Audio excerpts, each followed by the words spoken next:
Hai guys, welcome to Bacarito TV again ya. Udah lama banget ya. Gue nggak bikin Annabelle. Tapi kali ini juga bukan Annabelle guys. Karena ya MU kalah di final 1-0 lawan Tottenham. Nggak ada yang bisa di Annabelle karena sebenarnya MU lebih, kalau gue bisa bilang sih secara permainan mereka lebih superior ya. Tapi ya udah.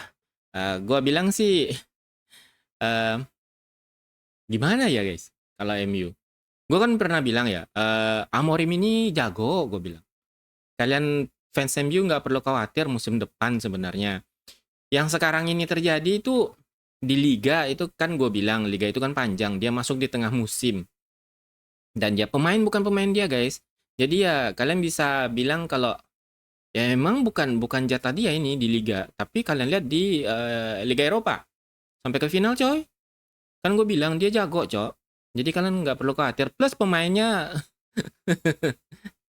nguasain permainan, gacor, tengah gacor, kalau depan lu gabut ya gimana guys ya kan, jadi nggak mungkin gitu kan. Eh, dan itulah kenapa gue bilang kasih waktu untuk Amorim musim ini, musim depan ini. Lihat kalau dia dapat pemain yang dia inginkan atau pemain yang dia pilih, baru kalian bisa bilang dia bagus atau enggak gitu. Karena ya itu fairnya gitu untuk nilai. Gue selalu bilang kayak gitu. Dan buktinya adalah dia bisa sampai ke final Liga Eropa yang sebenarnya kompetisinya kan jangka waktunya itu lebih pendek dibandingkan liga-liga kan panjang. Jadi gue bilang ya itu, gue bilang liga itu nggak mungkin, sulit bagi seorang pelatih masuk di tengah musim, pemainnya gitu, strikernya pada mandul, dan akhirnya ya udah mereka berada di posisi berapa? 13 atau 14. Ya, musim depan mereka nggak main di Eropa sama sekali. Kalau nggak salah ya teman-teman ya. Jadi mereka bisa fokus di Liga. Gue yakin mereka lumayan bangkit sih. Apalagi gue bilang beli striker ya. Dan mereka dapat mungkin ya kemungkinan besar dari yang gue baca-baca juga. Matheus Cunha, pemain Brazil, dan benar mereka harus punya striker gacor ya teman-teman ya. Striker yang hebat. Lalu mungkin ada satu lagi kemungkinan mereka butuh satu striker lagi sih. Gue bilang kalau MU mereka butuh satu striker lagi, terus satu midfielder dan ya satu back, antara back kiri atau back tengah. Kalau kiper ya bebas lah. Eh, kalau kiper gue udah nyerah ya kalau MU ya. Mau pakai Onana bebas gitu kan. Tapi kalau mau beli yang lain juga nggak apa-apa. Beli yang hebat sekalian gitu. Tapi kalau striker itu darurat ya untuk MU, dan katanya sih Liam Delap juga mereka lagi coba usahain datengin. Nggak tahu, belum ada berita lainnya. Gue juga pantau-pantau dari kalau kalian yang ngikutin Romano, cuma kan kalau kalian nggak bisa terjemahin ke bahasa Indonesia, gue terjemahin ntar ya dari di channel ini. Eh, jadi itu sih kekalahan MU ya. Itu gue bilang dari Tottenham. Kalau lu nggak punya striker gacor ngapain coy? Lini tengah lu cuma muter-muter doang. Bedanya dengan Barcelona kan itu ya. Lini tengahnya bagus, lini depannya gacor gitu guys. Begitu juga dengan tim-tim lainnya, ya lini tengahnya bagus, lini depannya juga oke gitu. Walaupun terkadang lini belakang ya sedikit kacau. Lalu Arsenal. Nah, penggemar Arsenal. eh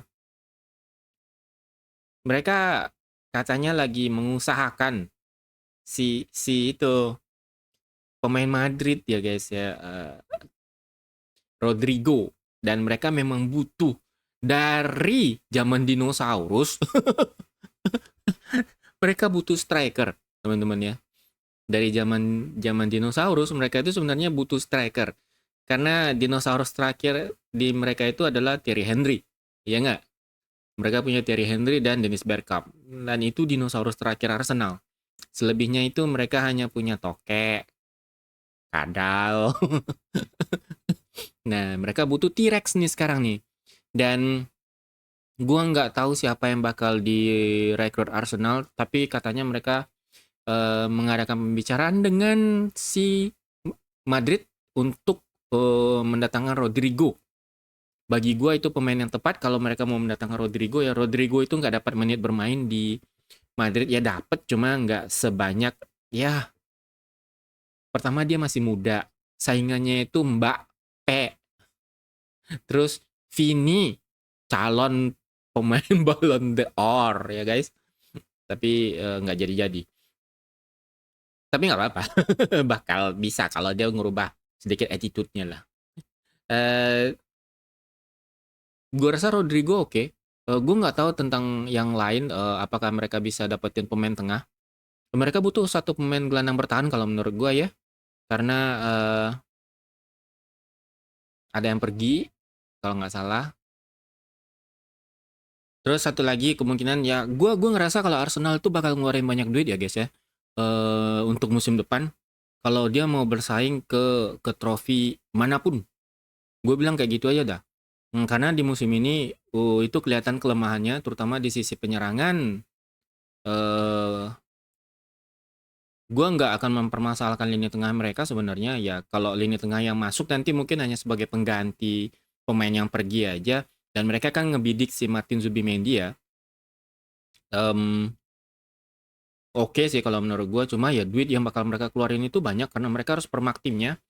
Kemungkinan mereka akan mendatangkan kalau back gue nggak ada masalah rasanya di back ke Arsenal tapi mereka bakal datangin 2 striker. Gue nggak tahu katanya Rodrigo kan seperti yang gue bilang tadi Rodrigo itu akan ngeluarin banyak duit karena yang dia mau ambil itu klubnya adalah Real Madrid ya teman-teman ya. Mudah-mudahan bisa karena Rodrigo kan seperti yang gue bilang dia nggak dapat menit bermain yang cukup ya jelas dia mungkin nggak betah juga kan. Untuk Zubimendi aja gue rasa itu udah bisa sampai 50 jutaan guys. Pounds ya mungkin atau euro gue nggak tahu.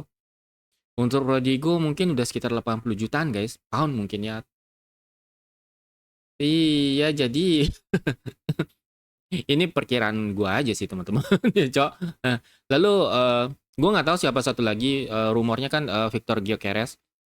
Em, kalau mereka bisa dapat nih ya teman-teman ya, kalau mereka bisa dapat dua striker ini dan satu gelandang itu mereka bakal bersaing cukup ketat sih nanti di Liga Inggris Premier. Tottenham udah selesai, gue nggak mau bicarain Tottenham karena gue terus terang nih ya mereka juara. Tapi gue nggak tahu siapa pemain yang mau datang guys kalau ngingetin si Tottenham ini cowok. Eh, siapa coba kadang-kadang dia bisa beli pemain gacor gitu kan. Kadang-kadang nggak beli pemain.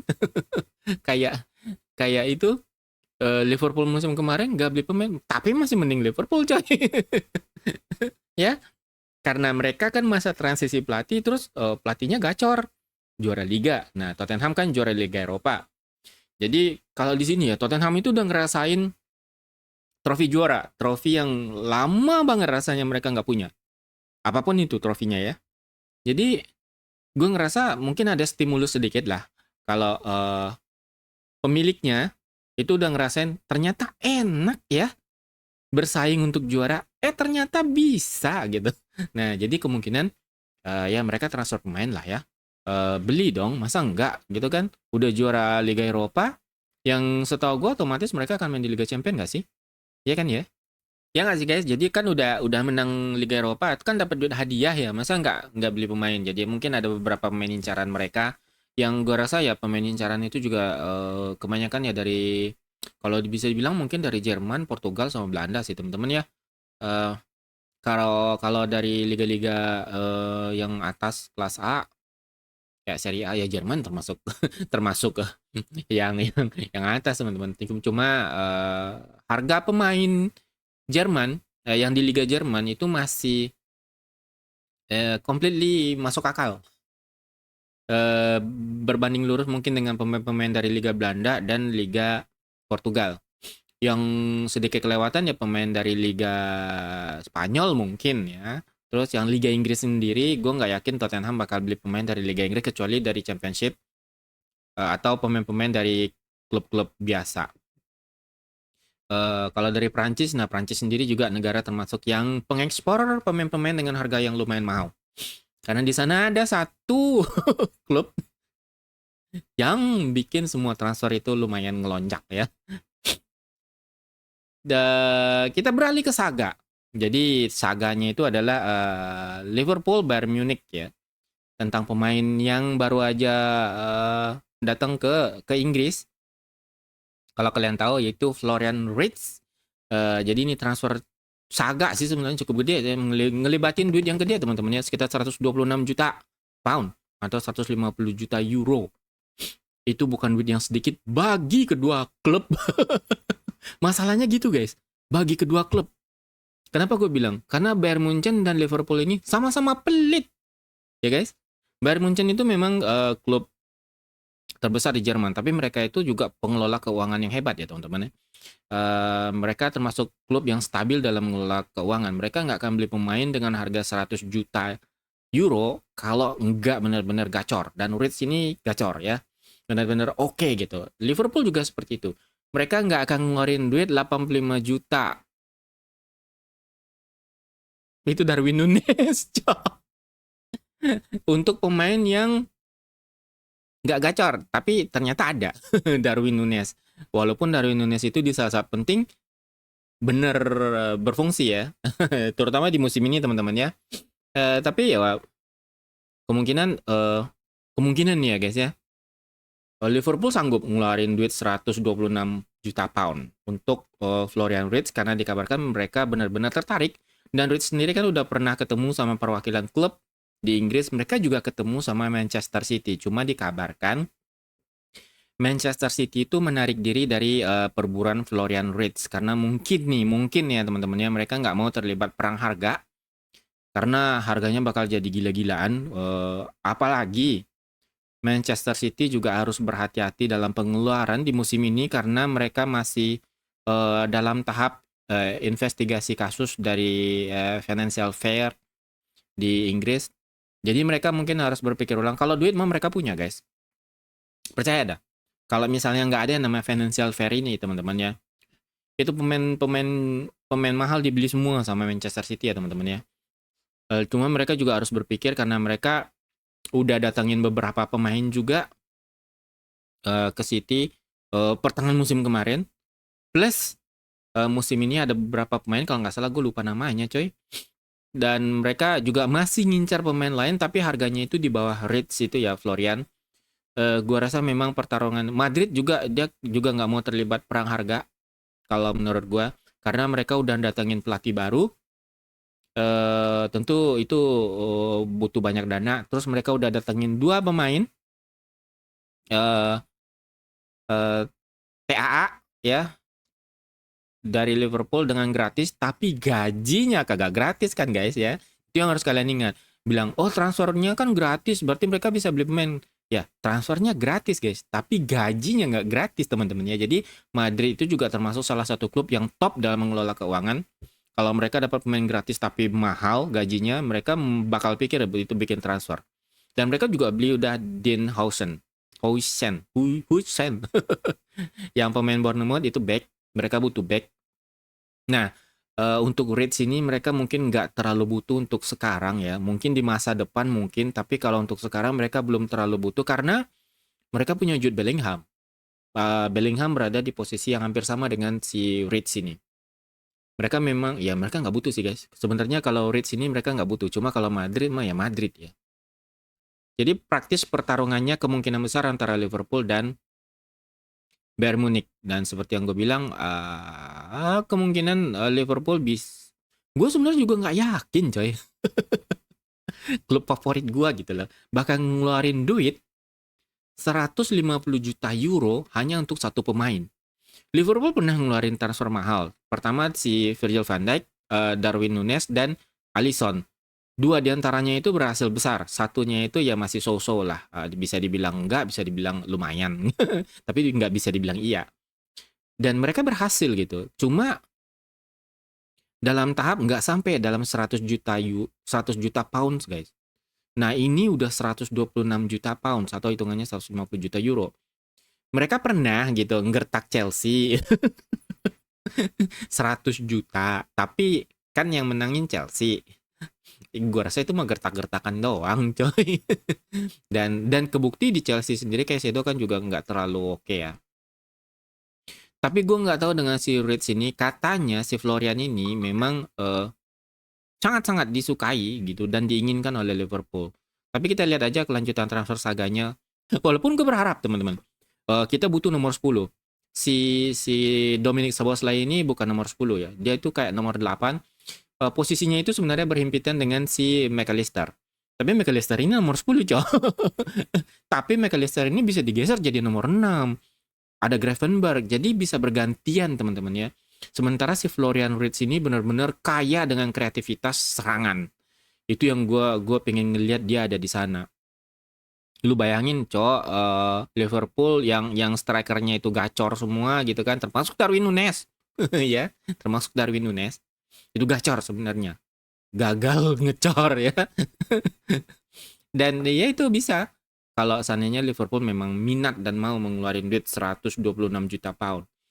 Walaupun gue nggak yakin, sekali lagi gue nggak terlalu yakin Liverpool bakal ngeluarin duit segitu karena mereka butuh pemain ya. Mereka butuh pemain di lini belakang. Mereka gagal dapat si Dinhausen karena kan saingannya Madrid, ya tau lah pemain Spanyol ya. Madrid jangan sama pemain Spanyol. Cok, ada tuh pemain Inggris teman-teman ya. Back kanan dari klub mana gue nggak tahu tuh. Dia itu udah habis kontrak, nggak mau perpanjang karena dia pengen cari pengalaman baru, terus pindah ke Real Madrid gratis, coy. Nggak tahu tuh siapa tuh. tinggal itu sih. Tinggal nungguin Liga Champion ya, guys. PSG lawan Inter. Jadi kalau kalian Anabel sedikit PSG lawan Inter, gue masih berat ke Inter sih. Tapi beratnya itu kayak 55% Inter, 45 PSG. Yang menang ini ya teman-teman ya. Kenapa? Ya karena kalau PSG ngelawan tim-tim yang open, yang mainannya kebuka, mereka itu makanan empuk PSG teman-teman. Tapi kalau ngelawan tim yang tipikalnya kayak Inter yang pertahanannya solid, lebih banyak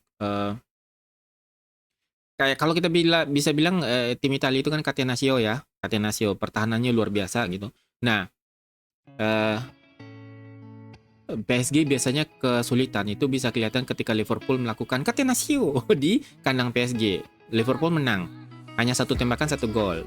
PSG dapat hikmahnya. Tapi ketika Liverpool main di kandang sendiri dan mereka bermain terbuka, ya itu akibatnya kalah.